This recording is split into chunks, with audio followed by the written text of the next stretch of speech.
Today we are going to take a look at Python debugger. I'm having a program here. It is just having a entry point, name is main, then it's printing line 1, line 2, x is 10, y is 3.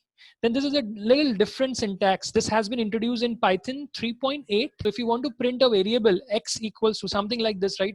So ideally what we used to do, if you want to print a variable, we'll say x equals to, and you will put it like this, right? And it will print on console x equals to and the value of x, given that it is an f string. But in Python 3.8 onwards, you just put equal to in front of the variable and it will do the same thing as this print statement. Okay, so I'm just using a little new syntax. I'll comment it out for people to compare. Then I'm calling a multiply function. Then I'm having a print line after function call. Then I'm printing the answer that I'm getting from multiply. It's okay, so let me run this program now. Here I was expecting 10 into 3. Okay, I was expecting 30. It's a multiplication function, but I get 10, 10, 10. It's a bug. Now I need to troubleshoot and figure out what's going wrong. Okay, so first thing is that I'll put a breakpoint into my program to start tracing things from here. So I'll put a breakpoint here. I'll save it, and now I'll run my program. So I'll say Python 3 debug example. The place when I have identified the breakpoint, immediately line after that it is waiting. So if I want to print line, I'll just say L. It's going to print, it's going to show me program counter where it is waiting, the next statement that it's going to execute. If I print L again, so it is going to give me next 11 lines or so. So if I view L again, it's going to give me the next line and I don't have any more lines, so I see end of file. If I want to set whatever the L command is printing to the beginning of the file, I'll say L dot. Okay, so it's go back to its initial place where it was earlier. And I want to print a lot of code, then LL. So LL is going to give me everything. I'm here and I want to go to next line. So I'll press N to go to next line. The moment I go to next line, this line got executed. So it has to print line 1. So you will see the line 1 output here. Okay. Now you're in which module, on which line, you will get that detail here. So you're on line 9 now. I'll just do a L. You will see that your program counter is on line 9. Okay. So N to execute next statement. So I'll just put N here. It's going to execute next statement. This statement got executed. I see output. Now I have a x equals to 10. This statement will execute. I want to execute N command again, which we have executed just now. So if you want to execute the same command which you have executed previously, just press enter. And here, as the program is executing, right, I can print the variable name. So if I want to print x, I can say px, or I can just do x even. In that case also it prints. But if you're having a dictionary or any other sort of object that you want to pretty print, then you do a pp and then you put a x. So here you will not see much difference because it is just string value it is printing. But if you're having a dictionary object, in that case you will have the object pretty printed. Moving on. So I have set the value of x, I've set the value of y. Next with n. Now it's printing x and y. Okay, so I just press enter because I just want to go to the next line. So I just press enter. Enter will execute the same command which got executed previously.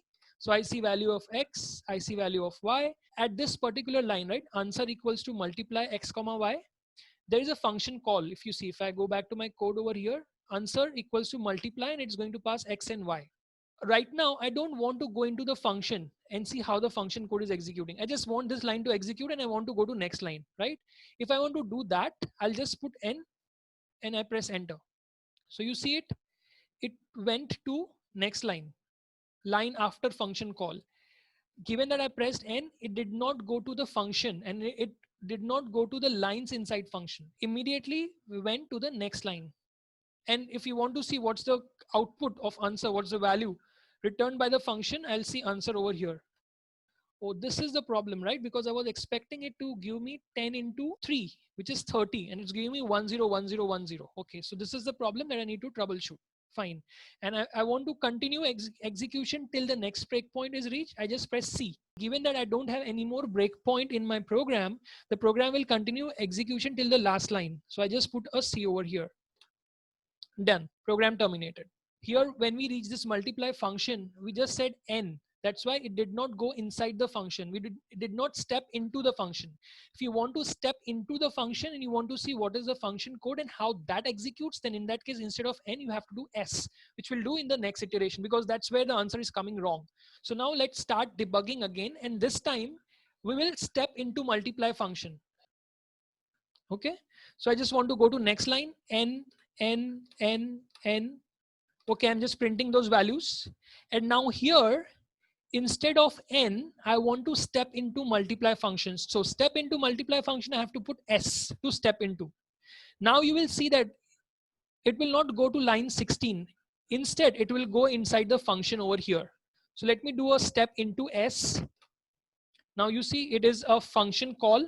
It went to multiply function, and you see over here call. So this tells you that it is a function call, and which is the function? Multiply function. Okay. Now I'll do n. So I'll go to the first line inside the function. I can do L over here to print where I am. So I'm here, my program counter is here. It's going to do this multiplication. If I want to see what all arguments that have been passed to the function, I can do A. And A will tell you what all arguments pass. You see X is coming as a string 10, Y is coming as an integer 3. That's why the multiplication is giving us 10, 10, 10. I'm inside the function. I want to go to the next line, which is return result. So I'll go to N. I can print the value of result over here. So I can see what is the result. So it's 10, 10, 10. Let me do a next over here. And see, now I'm at return, right? So once I reach return, then I do a underscore underscore return. This will tell you what the function is going to return, because now is the time that the function has executed the return statement, and it's going to return the call back to the place from where it has been called, and the value will be assigned to answer. So now I do a n. So I'm on the next line now, and I do C to continue. So different thing that we learn in this particular exercise is using S to step into a function, using A to print all the arguments that has been passed to the function, the values of those arguments, and using dunder return to print what is the value that the function is returning after the return statement of the function has been executed. Okay, so now one more thing. Let's say due to some restriction, you are not allowed to modify the code, but still you want to start in debugging mode. So what you can do is Python 3-mpdb, and then you specify the name of the program. Now you see in my code, I don't have any breakpoint, but it started it in debugging mode. I do a L over here.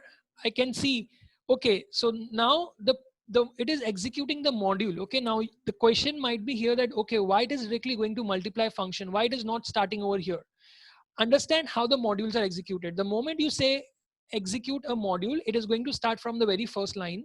Right now, it is just going to create the function. It is not going to invoke the function. Then it will evaluate the if condition. So let me do a n over here. Let's see. Now see, it has defined the function and immediately it went to the if condition. Now I'll do a n over here. It's going to print each line. Then I do a n, press enter, enter, enter. And then if I want to step into the function, now I do a S. I'm inside the function. And let's say if you are inside the function and you don't just want to know what all statements in the function you want to execute, and you want to directly go to the return statement of the function, put R. It's directly going to go to the return statement. You will see over here return. It has reached the return part of it. The return statement has been executed. You can use dunder return to see the value. And I say continue to go to the next breakpoint. If you want to quit the debugger, you can use Q. It will quit the debugger. Now let's say you started your program and then you want to set up a breakpoint. So I've started my program and I want to set a breakpoint on this particular line 14. So what can I do? B and 14. Now if I press C, so where I am right now, take a look. Here you see now my breakpoint it has set. I'm here. Now when I press C, it is going to execute everything all the way up to the first breakpoint is encountered. Let me do a C here. See, it has executed all the lines. Now it has waiting where I have set the breakpoint at line 14. That if you want to get any help, you can do H to get help. If you want a Python REPL, you can write interact over here. It's going to start the Python REPL, and then you can do everything. So let's say import math. It's like normal Python REPL, and then you do Control D. You are back. So when I did Control D, I'm back to my PDB prompt, and then you say Q to quit. That's it. That's what debugger is.